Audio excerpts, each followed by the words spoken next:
Una de las nuevas formas de comunicarnos con la gente de Resort de Asociados es entrevistar a empresarios, profesionistas y gente que está realizando acciones para mejorar el desarrollo forestal sustentable. Hoy me acompaña el ingeniero Giuseppe Dal Bosco, de nacionalidad italiana y guatemalteca, que actualmente vive en Alemania. Es un especialista forestal con 20 años de experiencia y ha trabajado en más de 10 países en América Latina, Asia y el Pacífico Sur. Ha trabajado para empresas particulares, gubernamentales y también para comunidades indígenas. Ha desarrollado cadenas productivas en el ámbito de la madera, así como también el establecimiento de plantaciones forestales tropicales, y también ha estado involucrado en los protocolos y estándares de las certificaciones forestales de la FSC. Domina 4 idiomas, que es el inglés, español, alemán e italiano. Muchas gracias, ingeniero, por su tiempo que nos regala este día. Muchas gracias. Es un placer estar con ustedes y bueno, estoy a las órdenes, empecemos. En todas las empresas que has trabajado, has implementado lo que es el ciclo productivo de la madera, ¿no? El ciclo forestal. ¿Nos puedes hablar un poquito de eso? ¿Cómo es que lo implementas? ¿Cómo lo llevas a cabo? Claro, con mucho gusto. Es una muy buena pregunta porque todo el éxito de cualquier proyecto forestal, sea de plantaciones o de bosques naturales, de productos no maderables, todo se puede reducir a 5 elementos clave que determinan el éxito o el fracaso del proyecto. Y muchas veces eso, paradójicamente, esos 5 elementos a veces no los vemos en importancia ni en la secuencia correcta que deben tener. Y para modo de revisión, vamos a ver, los 5 elementos van desde lo más intangible que no podemos modificar hasta lo que más podemos nosotros como profesionales controlar o modificar. El primero, por ejemplo, es el precio de tus productos. Eso no lo defines tú, ni tu proyecto, ni de la ubicación donde estás, por muy lindo y especial que sea, lo define el mercado. Entonces es importante conocer siempre qué es lo que quiere el mercado y a qué precio. Y entonces de esa manera orientar tu proyecto hacia ese objetivo. El siguiente elemento que es crítico, que no es el precio, es la tasa de crecimiento. ¿Y eso qué quiere decir? Desde escoger especies de rápido crecimiento, de lento crecimiento, en función de su precio, y qué puedo hacer yo para hacerlas crecer más rápido de mejor manera. Ese es un elemento que sí podemos modificar en una cierta medida, más allá de la genética propia de las especies, pero con tecnologías como fertilizantes, hormonas, o sencillamente el manejar la competitividad, que requiere un conocimiento abundante de las especies, ¿sí? El siguiente elemento es el costo de la extracción de esos productos o bienes del bosque. ¿Por qué? Porque obviamente un producto caro, de rápido crecimiento y de costos altos te va a permitir tener un proyecto más viable. Pero si tu producto es barato, crece lento y es muy caro sacarlos, vas a estar muy difícilmente a hacer algo viable. El cuarto elemento que está en conexión es el costo de la producción, o sea, del crecimiento, de cuánto te cuesta, ya sea extraer la madera o sacarla, no, sino que lo que le lleva el crecimiento. En el caso de plantaciones, los gastos y las inversiones de silvicultura, que obviamente para una especie de alto valor, de rápido crecimiento, de fácil cosecha, tiene que tener también un costo asociado de producción relativamente bajo. Y por último, pero no por ello menos importante, es el sitio. Y ahí es donde a veces caemos los miles de problemas, que muchas veces como profesionales nos encontramos que tenemos ya un sitio asignado y no podemos hacer nada al respecto, porque para cambiar las propiedades del suelo, para cambiar la textura, para cambiar la precipitación o la elevación, no se puede. Lo más que podemos hacer es uso de fertilizantes, algún tipo de enmienda. Mejoramiento del suelo. Algún tipo de mejoramiento. Pero, ¿y qué pasa? La calidad del sitio te determina, hace un efecto positivo o negativo en todas las demás. Porque un buen sitio te da un costo de crecimiento o de cultivo relativamente bajo. Un costo de cosecha relativamente bajo, tienes un mejor crecimiento y puedes tener especies de alto valor. Pero si tu sitio es malo, vas a tener un costo de producción altísimo. Imaginemos los famosos cultivos o plantaciones en cerros. Sí, es muy barata la tierra, pero es muy mala tierra y es carísimo sacar madera de ahí. La extracción. Y el crecimiento es malo. Y las especies que se adaptan a esas condiciones son especies baratas. Entonces no hay manera que puedas tener una combinación exitosa cuando estos 5 elementos no son observados y atendidos en orden y dándole la importancia que merece. Eso es a grandes rasgos. Ok. Sí, a veces nos gana como ambientalistas o el corazón verde que te gana olvidar lo foco, que es la producción, ¿no? Porque lo que tú dijiste, tenemos que ver la tasa de retorno que va a tener el productor, ¿no? Claro. Entiéndase ahorita que estamos hablando de plantaciones forestales comerciales para cultivo para recibir, ¿no? Entonces creo que eso es donde a veces perdemos y que todas las etapas son importantes, todas las etapas son inversión, tiempo, lo más valioso que es el tiempo, ¿no? Claro, claro, ese es un muy, muy buen punto, porque el gran costo del proyecto forestal es el tiempo, porque todas son inversiones a largo plazo. Estamos hablando de ciclos de, por ejemplo, la especie forestal que yo haya cultivado más rápida fue de 5 años. 5 años, por ejemplo. Pero 5 años en la agricultura son un montón de años. Sí, es cuando cultivos tipo café o cacao. Pero en madera 5 años es nada. Cuando madera, digamos, madera de grado o de madera de cierta calidad para cerrillo, son 20 años. O 35 años, o si quieres 40 o 50 años. Que si comparamos nuestros casos tropicales con zonas templadas, donde los ciclos son de 60 años en adelante, obviamente la planificación ahí tiene que ser muy exacta, muy clara, porque eso es una cosa interesante, porque los errores en lo forestal no se ven en el corto plazo, se ven en el largo plazo. Sí. Haber escogido muy bien el lugar, buen sitio, buena silvicultura, buen manejo, pero una especie que es barata. Nos damos cuenta en 20 años. Cuando ya no hay ni forma de cómo recuperarla, el productor tuvo ocupada su tierra. Realmente sí es, bueno, te acuerdas la otra vez que platicamos, hablábamos de la especie mundani, ¿no? Que también se vio en Guatemala, que se vio acá. Eso es otra cuestión muy interesante, porque a veces nos llegan especies, ¿verdad? Que, esto es lo máximo, y nosotros nos entusiasmamos, y qué bonito, y que qué verde, que cómo crece, pero la pregunta clave es, ¿quién me la va a comprar? ¿Y a cuánto me la va a comprar? Y de ahí para atrás ver mis números. Por ejemplo, si yo compro una propiedad, un terreno, pero la tierra es cara, ¿por qué? Porque es tierra plana, profunda, bien drenada, con caminos. Claro, esa inversión puede ser fuerte, pero la hago una vez. Si por el contrario compro un terreno barato, inclinado, rocoso y mal drenado, me cuesta barato, pero esas condiciones las voy a pagar cada año. Primero porque voy a tener que hacer más caminos, va a crecer más despacio mi cultivo, va a ser más caro sacarla y muy probablemente está más lejos de cualquier sistema de infraestructura. Entonces, lo barato sale caro. Okay. Sí, eso es la importancia de establecer en un proyecto forestal. También que lo que se hace a veces como profesionista nada más cumplimos en el documento, ¿no? Sí. Realmente hay que establecerlo tal vez lo más apegado a la realidad que podría hacerse, ¿no? Claro. Sí, es importante recordar que muchas veces los documentos obligatorios que la regulación nos pide, que eso es muy común alrededor del mundo, fue creada con una buena intención, un poco de poner control, un poco de establecer un estándar de manejo. Tristemente, en muchos casos se convierte solamente en un requisito, donde la gente tristemente solo copia y pega sin poner 2 centavos de creatividad.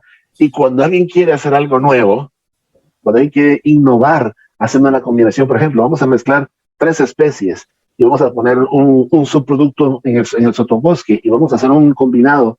Si no está ya escrito, ya diseñado por alguien, se ve con escepticismo. Y muchas veces la reglamentación dice, no, eso no se puede. ¿Cómo que no se puede? Que no lo haya hecho a nadie antes no quiere decir que no se pueda. Y últimamente, si es mi plata, ¿por qué no voy a hacer yo con mi plata lo que yo quiera? Y ahí vamos a un tema que es complejo. Sí. Cómo los controles y los servicios forestales no siempre cumplen su mandato, porque no siempre están para servir. En muchos países, tristemente, los servicios forestales pareciera más que están solamente para controlar, para meter la injerencia del Estado en tu propiedad. ¿Qué pasa? Si yo quiero sembrar frijol, maíz, algodón, cacao, palma africana, hule, lo que se me antoje del cultivo agrícola, nadie pone un pero. Va para adelante, con que yo tenga la plata, y si no tengo la plata, muchas veces las compañías multinacionales me dan el financiamiento, me dan la tecnología, caña, por ejemplo, sí. Y vámonos, y si hay un remanente de bosque, track, y afuera, y sembramos. Pero si yo quiero sembrar árboles, momentito.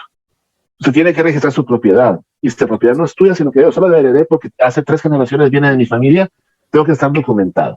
y tiene que estar en el registro forestal nacional, y tiene que hacer un plan de manejo, esto tiene que firmar un especialista que esté registrado, que si no está registrado, una serie de requisitos que hace que la gente diga, no, mire, disculpe, pero no quiero.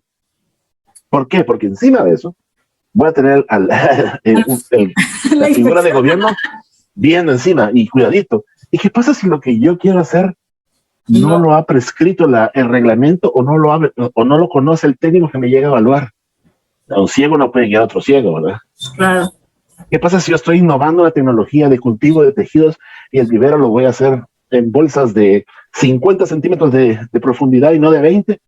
Y entonces el técnico se lo tengo que justificar a él para que él me lo apruebe. O sea, yo no he visto ningún caficultor o cultivador de maíz que tenga que justificarle a alguien qué es lo que va a hacer. No. Sencillamente se tira al agua, y si le va bien, de bueno, y si le va mal. Ok, yo entiendo cuando, por ejemplo, cuando el Estado a través de sus instituciones ofrece algún tipo de financiamiento, de respaldo o de ganancia económica, cuando el Estado te ofrece algún tipo de incentivo y todo, ok, yo entiendo, debe existir los sistemas que te permitan controlar que los fondos se usan de la mejor manera posible. Pero una cosa son controles de uso y de facturación, y otra cosa es cuando tenemos criterios técnicos que tradicionalmente son así, o porque vienen... y así es. Por ejemplo, un caso típico de las zonas tropicales, cuando tú hablas de cultivar especies que han sido encasilladas como de lento crecimiento, que nadie siembra, pero se conocen como de lento crecimiento. Por ejemplo, en la zona mesoamericana, chico zapote o caoba. No, esas son de lento crecimiento. Y tú llegas con un esquema de fertilización, de sacar viveros de 2-3 años de edad. Como eso no está prescrito o no está en el manual, entonces no se puede hacer. Y sí se puede hacer, o hay formas de buscarle.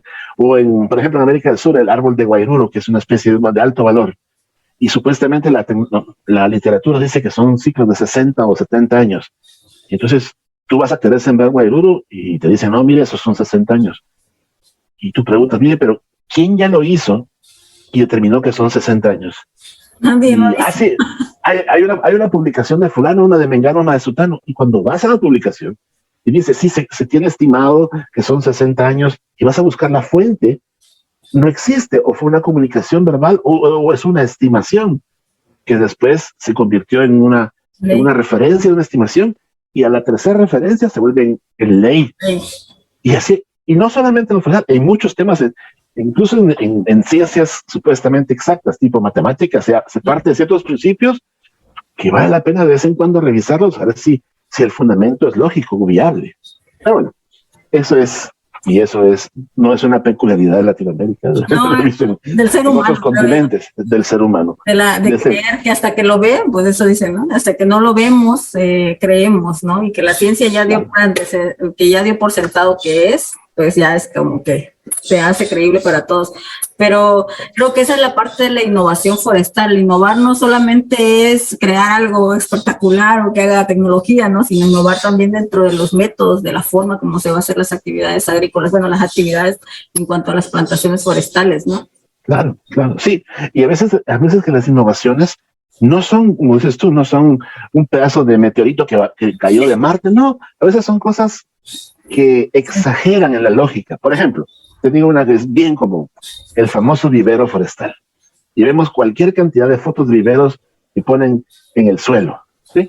Cuando tú pones un vivero en el suelo, las personas que están trabajando ahí tienen que tener una espalda de acero, porque están todo el día agachados, y cierto, nuestra gente en el campo son muy fuertes y muy resilientes, pero es incómodo. Cuando se puede tener un sistema de mallas o postas para levantar ese vivero encima del suelo, la gente trabaja más rápido, tienes la ventaja de la poda de las raíces por aire. Es una cosa sencillita, pero hace diferencia. Dentro del vivero igual. Por ejemplo, como ese de la foto aquí atrás, el uso de hormonas de enraizamiento, que son descubrimientos y principios de la agricultura, que a veces los forestales somos muy negativos a aceptar, a incorporar. La agricultura como ciencia ha hecho innovaciones increíbles que podemos implementar. Por ejemplo, todo lo que se refiere a hacer viveros para cultivos agrícolas de largo plazo, tipo café y cacao, se pueden aplicar muy bien a viveros forestales, como las hormonas, o por ejemplo el uso de fertilizantes foliares, Porque mientras yo mejor cuide mi planta en el vivero, mientras yo más fuerte y más frondosa esté mi planta, le tengo que cuidar menos en el campo. Ese es otro paradigma. Por todos lados he visto yo que sacamos las plantas del vivero así, lo más rápido posible, unas plantitas así en su bolsa. ¿Por qué? Porque entonces puede llevarse 20 bolsas cada operador en el campo y sembrarlas. ¿Y por qué no sacar plantas de 50 centímetros de alto o 60? Porque ahí te ahorras los primeros 50 centímetros de chapeo de malezas. Cosas que la práctica te va dando.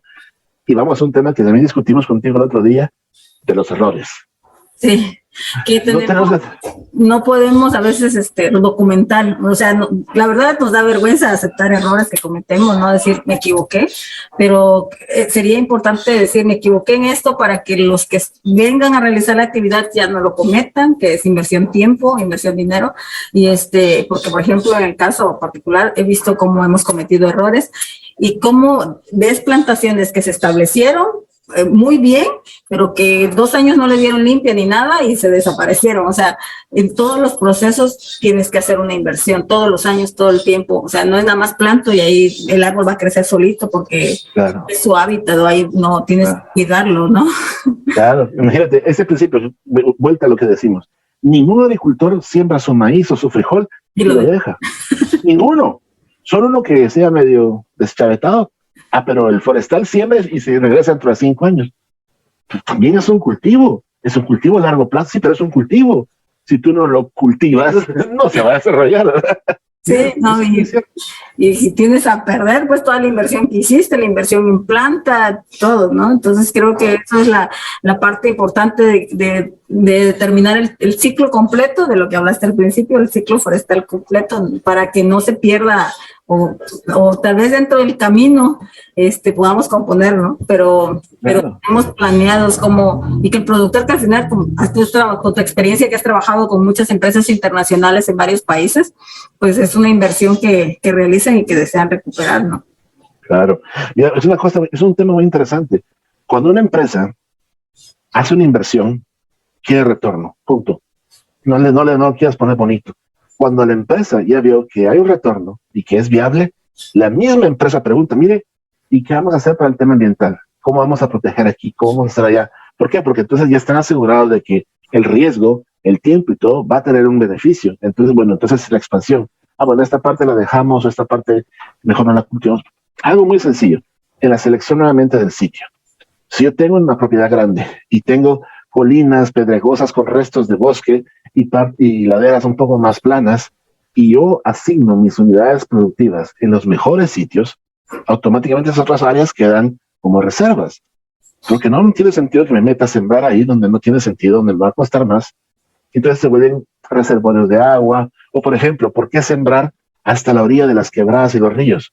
Si sacar la madera ahí es mucho más caro. Las máquinas se traban, la madera se echa a perder, contaminas el agua. Mejor dejas tus 5 metros o lo que sea que diga la regulación y no tocas nada y dejas que el bosque de galería se recupere solo. A veces nos falta eso. Es otra cosa interesante. Tú ves manuales de procedimientos y yo recuerdo que en varios países que he estado, que han sido colonias británicas, tienen manuales forestales similares porque en su momento fueron cortados con el mismo molde y hablan de caminos forestales con unos requerimientos de calidad altísimos, a veces que superan a los caminos estatales que existen en la zona. Entonces tú tienes zonas donde el camino que hizo el Estado es de menor calidad que lo que te pide el reglamento forestal para tu plantación. Sí. O para tu programa de manejo. Claro, entonces adaptarse. Y esa adaptación, como tú dices, la innovación es importante, pero también la adaptación. Tengo un ejemplo. En las zonas de islas donde no hay fuentes de cal dolomítica para enmienda de suelos, muchas veces las enmiendas se hacen con piedra coral, porque hay que sacarla del mar, entonces tiene un costo alto, ¿verdad? Y aparte del costo ambiental, entonces, hace otra cosa diferente.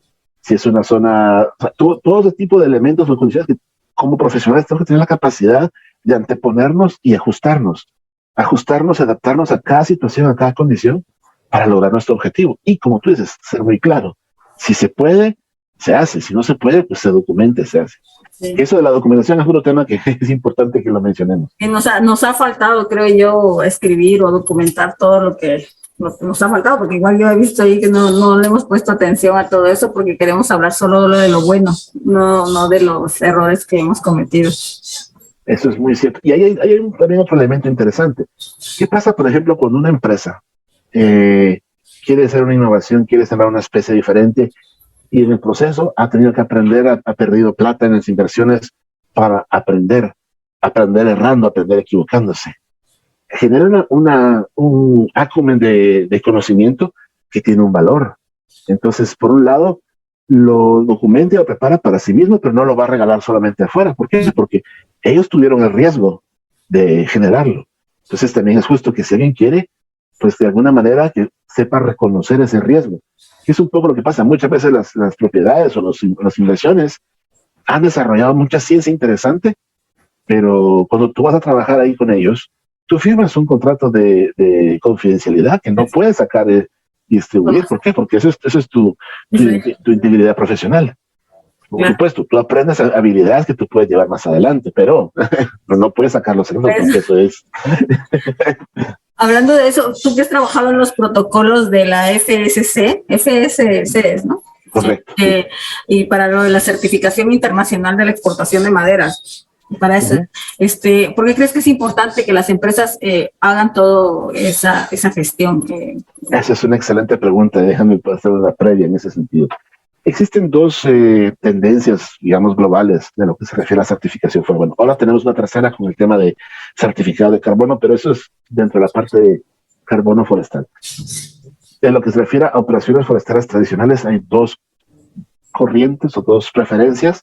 Una es el FSC, que es el Forestry Stewardship Council, y el otro es el PFC, que es el Pan-European Forestry, algo así, que es otro tipo de sello. Que dónde surgieron y cómo se llevaron a cabo tiene mucho que ver con qué es lo que piden. En principio general, la certificación es un sistema de estándares que compara o que pone a todas las operaciones bajo un mismo comparador, bajo una misma regla de medición, para establecer cuáles de ellas cumplen un cierto mínimo de condiciones que la hacen una operación viable, bajo el principio de ambientalmente correcta, socialmente justa y económicamente viable. Que en principio es una idea buena, es una idea positiva. Pero ahí vienen un poco las tendencias. Es falso creer que si yo tengo una operación certificada, entonces quiere decir que ya no tengo más nada que hacer porque ya estoy en la punta de la montaña. No, la certificación no es una meta, sino que es un estilo, es un proceso de mejora continua. Uno. Por un segundo lado, si estoy certificado, entonces tengo siempre mejor precio. Eso tampoco es cierto. A veces te certificas o recibes certificación para poder entrar a un mercado. Hay mercados que no te compran si no estás certificado. Hay otros mercados que no les interesa, ¿sí? Otra vez que el certificado se establece el certificado sirve para reflejar que tu operación cumple con ciertos estándares internacionales de manejo. Que, por ejemplo, en el caso de la Unión Europea, es una cosa que pide porque entonces sabe que la operación, que la proveniencia de ese producto cumple con ciertos estándares. Y no te pagan un centavo extra, sencillamente. ¿Usted no tiene ningún sello? No, gracias. Así sea tu madera de calidad, secada y de todo, no tiene ningún sello. Bueno, y vamos a lo siguiente. ¿Qué es un certificado de calidad? Quiere decir que alguien estableció un estándar que después se volvió en estándares internacionales a estándares nacionales, donde dice, si usted cumple con estas condiciones, usted es elegible para recibir este sello. Y los más comunes son los 10 del FSC, ¿verdad? Que, por lo menos en mi experiencia, lo que para mí ha servido, porque primero tuve la oportunidad de conocer el FSC como cliente. Trabajaba para una empresa que quería certificarse, no por precio, sino porque estaba por hacer una fusión con otra empresa. Y parte de la fusión... Requerimientos. Había que estar certificado para eso. Bueno, y tuvimos básicamente 1 año y medio para prepararnos para eso. En ese tiempo mi trabajo era en planificación y desarrollo. Y entonces me tocó la chamba, como dicen ustedes, de preparar todo eso. Y básicamente, ¿qué fue todo el proceso de certificación? Fue un proceso de documentación y de regularización de las operaciones. Cosas que ya hacíamos, pero que no estaban documentadas, que no estaban regularizadas o ¿cómo se dice?, respaldadas por una serie de políticas, de reglamentos internos o de manual de procedimientos. Entonces nos obligamos a tener que escribir las cosas. Por ejemplo, el plan general de manejo. ¿Por qué manejamos esta especie y no esta otra? ¿Por qué hacemos los caminos así y no así? Entonces, el preparar toda esa documentación nos sirvió para, de una manera, argumentar o justificar el por qué hacemos las operaciones de cierta manera. Excelente. Ahí viene el siguiente gran valor. Primero, documentar. El segundo, monitorear. Porque muchas veces los proyectos forestales fallan en lo que se refiere al monitoreo de costos, de crecimiento, de eficiencia. Se hacen proyecciones, pero después, hey, tú tienes que ver tu proyección, se ve si se pega a lo que estás diciendo. Y no cuando llega la cosecha que tú, no hay la madera que yo creí. No, tú tienes que saber desde hoy sembraste y mañana estás midiendo para ver si tu proyección es consistente con tu desempeño. Bueno, entonces, primero, documentación, monitoreo. Y entonces eso te obliga a establecer controles, porque eso es otra cuestión que nos falta. El monitoreo de la operación te dice si vas en el sentido correcto, pero el control también te permite establecer, hey, aquí me estoy ya desviando de donde iba, tengo que hacer una medida correctiva, que ese es el gran valor. Entonces, si tú preparas tu proyecto o tu operación forestal bajo el estándar de certificación, lo estás regularizando, lo estás documentando, lo estás encasillando a un sistema donde fluye la información, donde la gente tiene menos espacio para decisiones de que, hoy amanecí con ganas de tal cosa, entonces, no, hay un procedimiento y usted lo sigue. ¿Por qué? Porque si tú dejas elementos al criterio de la persona, bueno, ¿cuál es el criterio que persevera? ¿El del técnico, el del tractorista, el del camionista, el del pata con la motosierra, o el del supervisor, el técnico, o el gerente, o el administrativo? O que el gerente amaneció con la idea de que no, miren, olvidemos de la especie A, solo vamos a hacer especie B. Momento, señor, ¿por qué? Entonces obliga a crear la estructura de comunicación y las decisiones se vuelven no decisiones arbitrarias, sino que se vuelven decisiones documentadas, que al final del día son de beneficio también para uno mismo. Porque entonces, cuando llega, sea positivo o negativo, ¿qué fue lo que pasó? Mire, hicimos esto por esto, observamos esto, hicimos esto. Eso. Y ahí es donde nos falta. Entonces, yo en general recomiendo a la gente que asesoro de buscar la certificación precisamente por esa estructuración, regulación, documentación, monitoreo y acciones correctivas, porque cambia la mentalidad de la operación hacia eso. Ahora bien, muchas veces, un poquito ese problema, de cuando tienes un estándar de un comparador, las prioridades cambian, porque a ti como operador de un proyecto forestal te interesa sacar tus resultados, reducir tus costos y producir al máximo. Y después vamos a los demás temas. ¿Sí? Pero es todo parte de ese proceso de mejora. Certificación. Ahorita que dijiste todo eso, a veces oí una frase que me gustó mucho, que a veces al cliente, que es la empresa forestal o así, no hay que darle lo que quiere, sino hay que darle lo que necesita, ¿no? Entonces, es la parte que dice, si tuviéramos un antecedente, mira, el rendimiento va muy bueno, o sea, está lo programado, vamos abajo de lo programado, o sea, toda esa radiografía de todo el proyecto y cómo va. Claro. Claro. Mira, ¿cuál es la diferencia entre las operaciones forestales en países desarrollados y en países en vías de desarrollo o en procesos de desarrollo? Que muchas veces tienen todo documentado. Entonces tú, por ejemplo, desde aquí en Alemania, y hay un pedazo de bosque o de tierra, yo quiero sembrarle, qué sé yo, pino. Existe documentación que me dice qué especie, a qué espaciamiento, qué le tengo que echar y hasta aquí me lo puede hacer. Está todo documentado. Entonces realmente es relativamente fácil hacerlo. Exacto. Entonces, de hecho, por ejemplo, aquí el típico asesor forestal de proyectos no existe, porque es un fulano que trabaja para el ayuntamiento y mira todas las propiedades alrededor. No es como que en pequeñas empresas, por ejemplo. De hecho, yo aquí no trabajo como forestal y tengo que salir porque el esquema es diferente, ¿verdad? Sí. Y con tu experiencia que tienes en los países de Latinoamérica, ¿qué crees que nos ha faltado? Porque tenemos potencial, y no alcanzamos ese desarrollo todavía. Yo creo que somos un poco víctimas de nuestra propia riqueza. La misma riqueza que tenemos en nuestros climas, suelos y todo eso nos hace confiarnos, ser haraganes, copiar modelos de afuera sin dedicarse a desarrollar los propios. Lo que hablaba de las instituciones que a veces tienden más a ser como policías que están controlando en vez de ser quien te ayude un poco la visión de corto plazo. Por ejemplo, se me viene a la mente un caso de la selección de sitios de priorización para el tema forestal. La famosa, ¿cómo es que le llaman? La capacidad de uso del suelo. No sé si se maneja así también en México. Sí. Básicamente dice, si tu suelo es plano y mecanizable, entonces no es forestal, y se va hacia suelos más malos, hasta que llega a la punta del cerro y le llaman forestal de protección. Ajá, se le llama forestales, preferentemente forestales, temporalmente forestales o terrenos agrícolas. Muy bien, pero entonces, ¿eso qué quiere decir? Eso no quiere decir que una tierra plana, profunda y bien drenada no pueda tener árboles.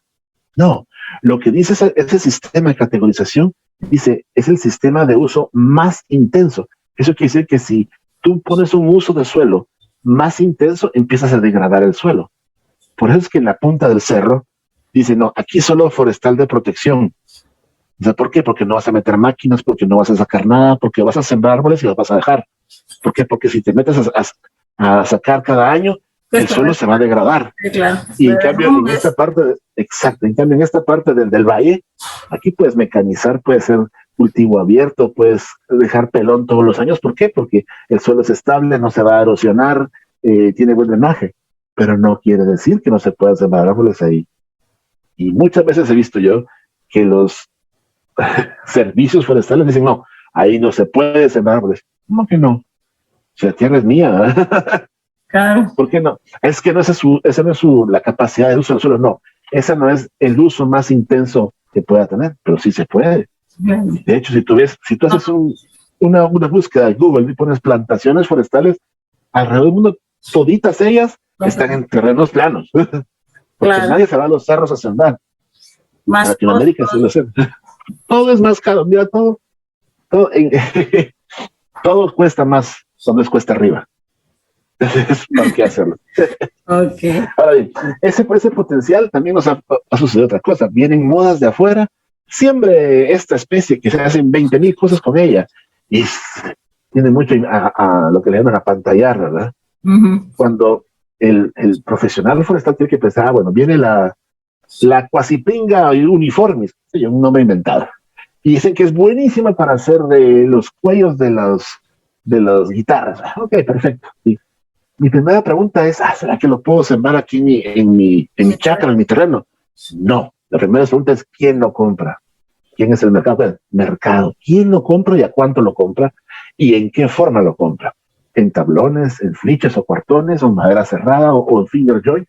Segundo, ¿a qué ver? O sea, si no estoy claro de eso, si no tengo la certeza de quién me lo va a comprar, ¿por qué habría yo de sembrarlo? Solo porque puede crecer, no quiere decir que me lo van a comprar. Porque mira, tenemos muchas especies que crecen como que son zacate, pero nadie las quiere. ¿Sí? No sé si tú tienes ahí contigo esta especie, el bochicia hondurensis o... No, esa no la vi. O por ejemplo, otra que también es relativamente abundante. La experiencia del mundani, el Acrocarpus faxinifolius, que al final después... el cedro rosado de la India. El cedro rosado. De hecho, yo vi un libro que decía el árbol que da dinero y estaba así de...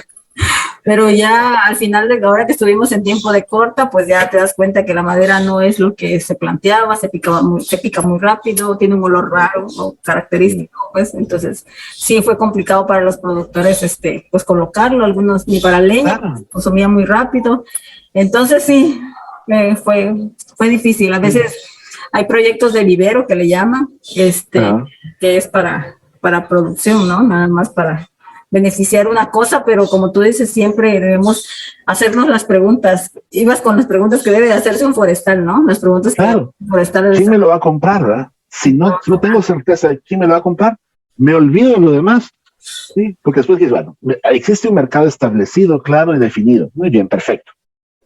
Tasa de crecimiento, ¿cuál es la mejor? ¿En dónde, bajo qué condiciones crece mejor esa especie? Bueno, dice que crece en cierto rango de precipitación, elevación, entonces busco mi sitio que cumpla con eso. Bueno, después, ¿cuál es el coste de cosecha? Resulta que tiene mercado solamente si es ya, por ejemplo, tableros finger joint. Eso quiere decir que si voy a sembrar eso, tengo que meterme a transformar, y si me voy a meter a transformar, quiere decir que tengo que secar. Tengo que pensar que mi inversión no es solamente la plantación, sino el procesamiento, ¿sí? Después, el costo de cultivo. ¿Qué necesito yo para cultivarlo? Porque que alguien me diga Así es, no es suficiente, ¿verdad? Y es el último, el sitio donde tengo que hacerlo para sembrarlo, porque muchas veces empezamos de aquí, yo tengo mi finca, tengo mi propiedad, yo le voy a meter eso a ver qué pasa, sin ninguna certeza aquí. Para cualquier inversión es lógico, sí. Y tú lo miras, y es lección de los agrícolas. Le dice un paisano al otro, mire, don Pancho, me voy a poner a sembrar maíz. ¿Y para cuándo lo va a sacar? Bueno, en 3 o 4 meses. No le conviene. Si usted puede regar, sáquelo cuando es época seca, porque entonces lo compra a mejor precio. Eso es un análisis de mercado re sencillo. ¿Por qué? Porque conocen el mercado y saben qué preferencias tiene. ¿Cuántos de nosotros, los forestales, estamos muy claros de nuestros mercados? Por ejemplo, tú el otro día me comentabas de que los mercados en México, de lo que se refiere a maderas duras, están concentrados en Veracruz, me decías. Guadalajara. En Guadalajara, perdón. Entonces, es bueno entender eso y ver si las instituciones del Estado tienen algún estudio, algún tipo de documentación que diga, mire, esas son las preferencias. Por decirte un ejemplo, en Mesoamérica hemos visto que las maderas rojas generalmente las prefieren en Estados Unidos, en la costa este, para ciertos muebles. Y las maderas claras las quieren en el Midwest y las quieren para gabinetes de cocina, para tableros y todo.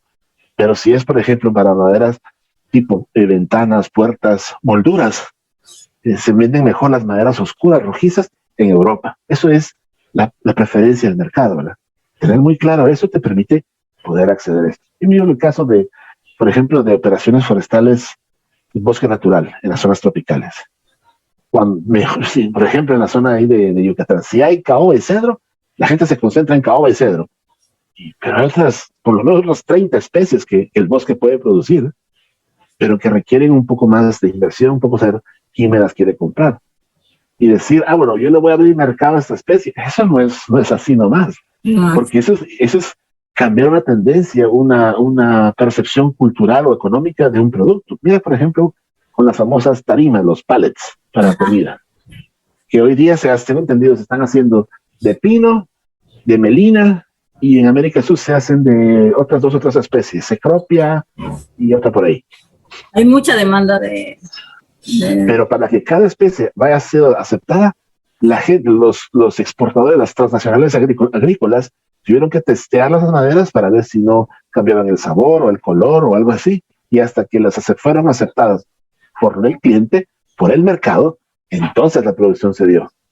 Entonces, otra vez caemos al mercado. Si el mercado lo exige, si el mercado lo pide, entonces se desarrolla. Si no, qué bonito, pero se vuelve un sueño, no una realidad viable. Sí, aquí existen controles de las empresas que lo llevan, ya está su guía, qué tipo de especies, mediciones, todo exacto en cuestión de la tarima, ¿no? Para que lo acepte el mercado. También he visto tarima de eucalipto aquí, y también tuvieron un proceso para que la aceptara chiquita. Chiquita banana, que es el comprador aquí, bueno, en esta zona es el que manda más a Estados Unidos. Y he visto que en Centroamérica es del monte, por ejemplo, tiene muchísimo. Y en América del Sur también hay cualquier cantidad. Pero tú también ves situaciones, por ejemplo, hay países que tienen riqueza forestal, lo que hablábamos de futuro forestal de cada país, que tienen bosques naturales de grandes extensiones, y sin embargo, cuando tú ves el balance económico, el balance de madera de cada país, resulta que no solamente no exportan, sino que son importadores de madera. Y entonces, yo recuerdo hace algunos años trabajando con plantaciones de pino en Guatemala y en Honduras, era más barato traer pino de Chile y usar el pino local, porque estaba metido en los cerros, que costaba mucho sacarlo, y de mala calidad porque lleno de nudos y todo, era más barato comprar el pino importado. Aquí también importa mucho. Imagínate. Y eso que en Chile el pino no es nativo, es importado, y lo sacaron de Mesoamérica. Y el pino más sembrado en Chile es el pino radiata, que viene entre las zonas de sierra, entre Guatemala y México. Entonces, nuestros pinos los están sembrando allá y después nos los venden. Sí. ¿Cuál ha sido el éxito de Chile? O sea, aparte de que hay, como no conozco mucho, no sé si es el mismo estado que está haciendo las plantaciones o son empresas particulares las que la están desarrollando.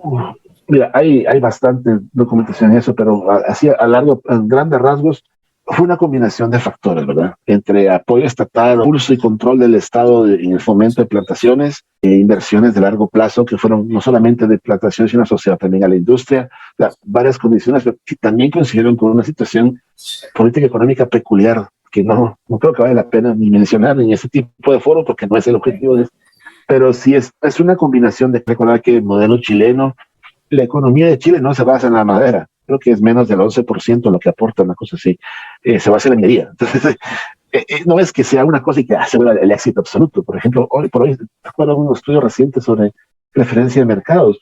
Los polos de producción forestal en volumen en América del Sur son Brasil y Chile, no, Chile y Brasil, y también algo en Uruguay o Paraguay. Y no son especies de alto valor, son especies, son commodities. Las especies más sembradas, el eucalipto, la melina, son para la producción de papel, en términos de volumen, papel, cartón y esos tipos de maderados, es lo que consume la mayor cantidad de madera en el mundo. Ahora bien, nuestra oportunidad como países tropicales, yo no creo que esté en las especies de bajo valor y de gran volumen. Para mí están las especies de alto valor, en las que necesitas menos volumen para hacer una operación viable. Y eso cae al concepto de especies preciosas para mercados específicos. ¿Por qué? Porque la demanda de madera siempre sigue y se mantiene. Sí. Las maderas de bajo valor fluctúan, pero las maderas duras, las maderas preciosas, no fluctúan tanto, se mantienen más estables con una tendencia a la subida. Entonces, eso es una cosa positiva, pero vienen todo el tipo de consideraciones. Igual, ¿dónde la voy a vender? ¿Cuánto tiempo me va a tomar? ¿Cuánto me va a costar? Pero es muy clara la película antes de tirarme al agua. Tengo un dicho que me gusta, que es decir, es mejor sembrar, medir y de último cortar, como hacen los sastres. Miden 10 veces y cortan una vez. Donde ya cortaste. Igual es el forestal. Medir 10 veces y cortar una vez, ¿verdad? Porque si ya cortaste. Y viendo todos los años que crecimiento de tu plantación, ¿no? Claro, o sea, y se refiere a todo, o sea, medir desde antes. Y por ejemplo, me voy a meter a sembrar yo y voy a sembrar a Ecuador, por ejemplo. Ecuador es un ejemplo interesante. La producción principal de Ecuador es madera de balsa, pero ya con productos con valor agregado. Entonces, si yo me meto a sembrar balsa, sé que tengo un mercado seguro. Pero si no le doy transformación, mis márgenes son más limitados. Entonces, bueno, escojo esa especie solamente porque la rotación es de 4 o 5 años. Entonces, puedo en poco tiempo es turno capitalizar, pero es margen, pero tengo venta. Pero Ecuador también puede producir maderas de alto valor, ¿no? ¿Quiénes me las van a comprar y cómo me las van a comprar? Por ejemplo, un comprador famoso de América Latina, en América, digamos, Mesoamérica, el Caribe, es República Dominicana, que compra madera de alto valor, la transforma y la redistribuye. Entonces, entender qué compran los dominicanos es también importante como estrategia que te va a permitir tu éxito en tu proyecto forestal. Está bien. Oye, y la paulonia, ¿tú la has visto? ¿La has desarrollado plantaciones de paulonia? No. Hace como 10 años, no más, creo, 15 años, aquí empezaron a vender la planta de paulonia. Decían que igual era un árbol que se daba en todos lados pero realmente aquí nadie plantó. Y no sé en México, así que no sé cómo va la experiencia de paulonia. Paulonia, cedro rosado, jatropa, hay un montón de ejemplos así de cosas. Yo, por ejemplo, te pongo un ejemplo de hace 20 años, la teca. Todo el mundo se metió a sembrar teca por todos lados. Aquí también hay. Entonces, ¿qué pasa? Yo me recuerdo que estaba todavía recién graduado, empezando en la carrera, y todo el mundo teca, y hablaban de miles de dólares por metro cúbico. Hoy por hoy, porque te están hablando de $2,000 por metro cúbico, claro. La madera de teca natural, que viene de Burma, de India, de Miramar, que tiene 200 años de edad y que tiene un color y una resonancia especial. La de plantaciones no va a dar ese precio. Y cuando todos empiezan a sembrar, entonces la demanda aumenta, entonces el precio baja. Sí. Y nuestros países tienen capacidad de producir maderas preciosas, raras, y que tienen mercados. No es que hay que inventarse los nuevos mercados. Ya tienen mercados. Solo es de sudar más tiempo en la preparación antes de invertir un centavo en la ejecución. Innovar, cambiar los parámetros tal vez de establecimiento. Sí. Es que a veces no plantamos cierta especie porque es muy difícil. La teca, creo yo, ¿cuál ha sido el éxito? El éxito de que la gente plante y le guste esa especie es que se adapta muy rápido, ¿no? No es como el cedro, que le llega luego la plaga y cada rato tienen que estarla aplicando. Creo yo que ese es como por eso es que la gente ha decidido más por teca. Ok, pero mira, el mercado mexicano para la teca ¿cuántos años tiene? O sea, ¿hace cuánto que en México uno puede vender 20 años, de tecas plantadas, 20 años, de plantaciones creo que hay de 20. ¿Y hace cuántos años que uno en México puede vender cedro? Hace 500 años, ¿verdad? Entonces, ¿y la diferencia en precio? ¿Por qué el cedro tiene problemas de plaga? ¿Qué puedo hacer? Entonces, donde uno esperaría un poco a las instituciones ese apoyo para decir, bueno, ¿cómo? Así un ejemplo así de la punta de la cabeza, que lo hemos hecho con caoba en otros países, en otras situaciones. En vez de sacar plantas así chiquitas, sí, nos gastamos en vez de 3 meses en un vivero, nos gastamos 1 año en el vivero y sacamos plantas de 2 metros de altura. Pero, una bolsa más grande. Como la escuela, pero no tiene problemas en raíz que al estar tanto tiempo el crecimiento, la raíz se vaya a atrofiar dentro del espacio tan corto que tiene. Ahí tienes 2 cosas. Puedes usar, bueno, para empezar, una bolsa más grande. ¿Sí? Puede ser una bolsa que sea no necesariamente muy ancha, pero sí más alta.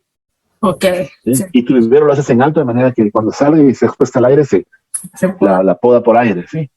Y después, muchas cosas que puedes hacer. Entonces, ¿qué pasa? Y tu vivero no es abierto, sino que es casi un invernadero para que no entre la plaga. Y ahí tú la fertilizas y le metes todo lo necesario. Cuando la sacas al campo, la planta se dispara. Es un ejemplo, obviamente. Conlleva una inversión mucho más elevada.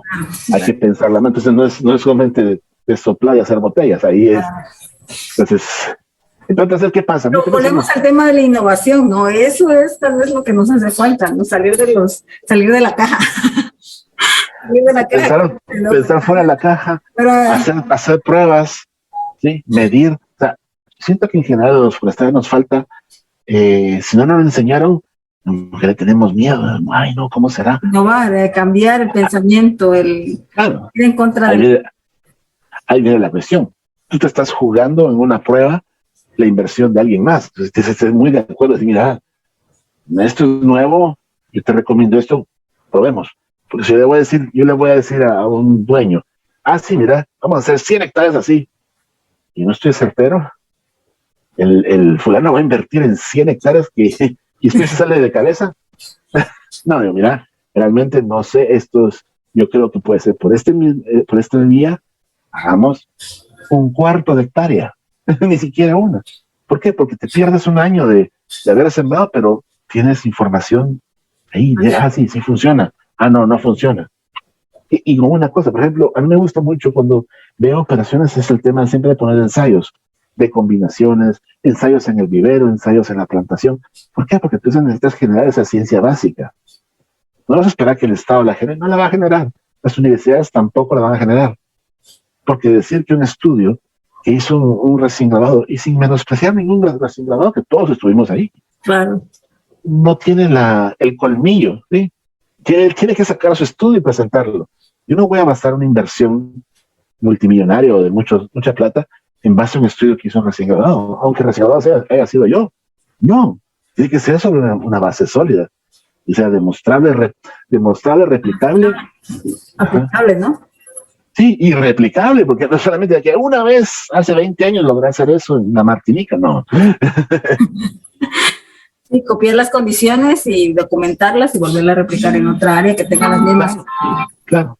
Ahorita que tocaste el tema de las universidades, ¿tú crees que los planes de educación van de acuerdo a lo que necesita el mercado? Porque, bueno, al final somos profesionistas forestales. Entonces, no sé si los planes de las universidades piensan no tanto en el corazón ambiental, sino también me estás creando un profesionista que va a salir a trabajar, a defenderse, tal vez manejarle esa parte de salirse de la mentalidad de lo que ya está escrito e innovar. No te voy a decir cómo es ahorita, sino cómo creo yo que debería ser.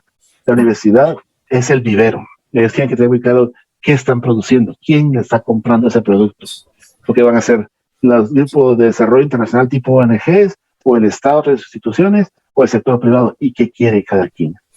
A mí eventualmente me enseñaron, creo que eran 10 o 12 métodos para medir las trozas, la ubicación de trozas, pero en el mercado se usan 2, y solo uno de esos 2 me enseñaron. Entonces, ¿para qué aprendí los otros 13 si no me enseñaron los 2 que se usan en el país donde estoy?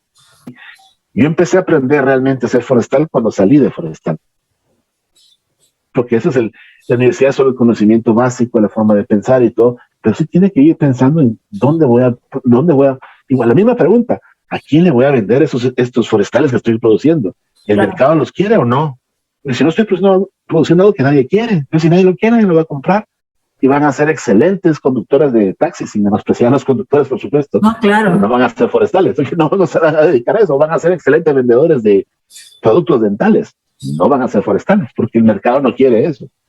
Entonces es un poco de, yo diría, si un estudiante forestal tiene posibilidad de, aunque esté en el segundo o del primer año, y se puede empezar a involucrar con una empresa forestal o con una organización que haga para que él llegue a hacer sus prácticas, a regalar su trabajo y su tiempo, el fin de semana si es necesario, para agarrar el sabor de cómo es la experiencia afuera. Eso tiene muchísimo valor, muchísimo valor. Porque Sí. entonces lo puedo orientar si, bueno, voy en lo que me gusta, bueno, realmente esto no me interesa para nada. Claro, y ahora que el conocimiento creo yo que es tan fácil de adquirir, solo quiere tiempo, ¿no? Ya ves que hay tantos medios de comunicación, cómo puedes adquirir conocimiento. Creo yo que el forestal debería encontrar, el que está estudiando lo que te apasiona, lo que realmente te gusta, y ya involucrarte en campo y ver si, como tú dijiste ahorita, ¿no? Ir a la empresa a estar un tiempo. Creo que todos lo hicimos. Yo, por ejemplo, estuve también mucho tiempo de servicio social. No, claro, sí. Porque también a veces no se puede, porque a veces en cuanto te gradúas hay que empezar a trabajar porque hay cuentas que pagar. Entonces, claro, es un balance, claro. No existen soluciones, blanco, negro, no, es cualquier tonalidad de gris, o en cualquier, no verde claro, verde oscuro, sino todo es intermedio para hacerlo más en nuestro ambiente. Claro. Y yo creo que eso es, al final del día, este oficio es una pasión. Si te gusta, te apasiona lo que haces, es una bendición poder tener la oportunidad de estar en el campo y trabajar. Hay quienes que no les gusta la parte de campo, les gusta la parte de industria, perfecto, entonces que busquen su camino, ¿verdad? Pero y que también empiecen a conocer su sector, porque no todos los jefes, no todas las empresas son buenas empresas ni buenas personas. Claro. Entonces también para el estudiante empezar a conocer en su región quién es quién o qué hace qué, es bueno. Es bueno. No, y ahora hay que aceptarlo, la competencia es internacional, ¿no? Ya ahora, antes decías, competías, ponían una ferretería en tu pueblo y a ella le ibas a comprar, pero ahora le puedes comprar a todo el mundo, ¿no? Y pasa lo ordenas por Amazon y te llegan a la casa. Pasa lo mismo ahorita con los servicios profesionales, ¿no? Tú tienes tu despacho que es internacional y te contratan en todas partes del mundo, entonces esa es la parte donde la gente debe de entender, o uno como profesionista debe entender que la paradoja laboral ha cambiado completamente, ¿no? Hay que aprender más habilidades y estar más en contacto con el cliente, más a la realidad. Claro, mira, eso es un tema interesante porque quienes que les interesa mucho la academia, entonces se desarrollan y van al posgrado y al doctorado, y eso es perfecto, está bien. A quienes que nos interesa más estar en el campo, a quienes nos interesa más estar en el desarrollo o en la investigación, perfecto, todo es necesario, todo es válido, pero hay que ir viendo. Mientras, eso sí, y lo que le diría yo a cualquier joven profesional forestal o que está en proceso de involucrarse lo más pronto posible, aunque sea solo de llegar de fisgón, se les dice en México, de curioso. Chimoso. Sí, llegar a ver y preguntar, no tener miedo de preguntar, porque el que no pregunta no aprende. Sí, de hecho, yo puedo decirte que así fue como aprendí, pues soy abogada y así fue como aprendí a estar, ¿no? Preguntándole a los expertos como tú, que la universidad es una formación, tú tienes que salir afuera y realmente trabajar por lo que te gusta, y cuando encuentres lo que te gusta, pues aparte, dice, ya no vuelves a trabajar, nunca más. Claro, y eso, fíjate que el ejemplo tuyo, tuve oportunidad de conocer gente que empezó en otros oficios y se pasó a lo forestal, y generalmente son gente que han aprendido por el puro esfuerzo, no porque un examen se lo diga o porque un profesor, y eso los hace ser más acuciosos, más preguntones y todo. Y es que bueno, imagínate, yo antes de pasarme en la ingeniería estaba en historia y ciencias sociales, y me pasé de eso a ingeniería forestal. Entonces fue otro así como otro cambio. Pero a ti te apasiona lo forestal, te gusta todo eso de forestal. Desde niño me gustaba siempre estar en el campo y hacer cosas, ver crecer cosas es fabuloso, para mí es una bendición, pero cada que obviamente te vas llenando de tu ambiente. Por ejemplo, era que estamos hablando un poco de academia. ¿Qué nos falta en general en los currículos forestales? Esa es la pregunta que te iba a hacer, ¿eh? Te iba a decir, tú que has manejado equipos multidisciplinarios, que cuando contratas a forestales o a una persona, ¿qué es lo que ves? Hay dos cosas que creo que son vitales. Una se refiere a una habilidad básica que es la de análisis, ser capaz de analizar información, de transformar observaciones en números y los números en información. Una observación en números y los números en información. Entonces, si llegar al lugar, ver, observar, medir y con las mediciones hacer una aseveración. Eso es una habilidad que creo que es básica para todos los oficios. Pero en lo forestal, el tema financiero. Entender las finanzas, entender los modelos financieros, entender los costos, entender las proyecciones. ¿Por qué? Porque estamos en un negocio que requiere mucha tierra, mucha plata y mucho tiempo. Así es simple y sencillo. No es una hectárea, ni es 5 años, ni son $1,000. No, son decenas o centenas de hectáreas, decenas de años, miles de dólares. Entonces, si no sabemos manejar el tiempo, el dinero y la información, estamos perdidos. Y entonces, yo prefiero una persona, tener una buena base científica, porque sobre todo en los países tropicales no existe mucha ciencia básica. Entonces, en tu trabajo te va a tocar desarrollar ciencia, desarrollar recetas de cultivo para las especies, el manejo de la especie en plantación, porque no existe un manual. Entonces tienes que tener ese pensamiento científico, ¿verdad? Que te permite también abrir a lo agrícola. Al mismo tiempo tienes que tener la habilidad de manejar información y transformar información, que no solo porque no lo dice un libro, un manual, entonces no sé qué hacer, no, a buscar y generar la información. Y tercero, transformar esa información en decisiones, que viene la parte, digamos, de plata, de dinero. La información científica es importante, la información numérica es muy importante, porque el tema, digamos, de multiculturalidad, eso generalmente en nuestros países ya existe, porque venimos de países que son multiculturales, entonces ya lo traemos, ¿verdad? Sí. Entonces sí, y realmente de tener dedicación, pasión por lo que haces. Yo le digo que si tú eso te motiva, fíjate. Eso te motiva. Claro. Sí. Como tú dijiste, si tú amas lo que haces, nunca vas a trabajar en tu vida. Exacto, porque es lo que te gusta. Y tienes que tener realmente pasión. Y yo creo que eso es. El ser forestal no es un oficio, es un estilo de vida. Un estilo de vida. Sí. No, y ahora, fíjate que hay muchas áreas de trabajo, ahora ya hay nichos de mercado y cada vez se están especializando. Las profesiones dicen ya no solo tienen un nombre, tienen un apellido también, porque ya no eres forestal paisajista, forestal en vivero, forestal, o sea, ya todo se va a la especialización, ¿no? Entonces creo que el campo, creo que tú ahorita estás más en desarrollo de productos, pero más en la cadena financiera, en ver que el proyecto sea rentable, por toda esa parte que vas muy bien. Fíjate que sí, porque yo me considero un generalista en el sentido de que yo no tengo una especialización, sino que una preferencia propia. A mí me gusta el tema, digamos, de operaciones. Entonces, el tema de manejo forestal, de bosques o plantaciones es donde yo me siento más a gusto. Pero ahí viene un poco la actitud profesional. Si tengo oportunidad de aprender algo nuevo, lo aprendo. Entonces así me incursioné un poco en el tema de industria forestal básico, pero entender cómo es el ciclo productivo dentro del aserradero y porque entonces tu operación en campo ya va clara de que lo que necesito mandar no es que yo tenga que rellenar el camión con lo que venga, sino mandar solamente la calidad para que entonces el proceso funcione. El tema de modelos financieros es una evaluación de activos, cómo asignar valor a los activos biológicos, eso es una cosa importante en el tema de proyecciones financieras. Entonces ahí aprender y un poco no tener pena de ser autodidacta. Ahora, por ejemplo, por todo el mundo está el tema de carbono forestal. Entonces es algo que no necesariamente es nuevo, pero sí es bastante nuevo. Entonces hay que aprenderlo. ¿Por qué? Porque entonces está muy amarrado. Porque han creado nuevos modelos para la captura, ¿no? Se están desarrollando todos métodos para la captura, para determinar cómo captura una hectárea.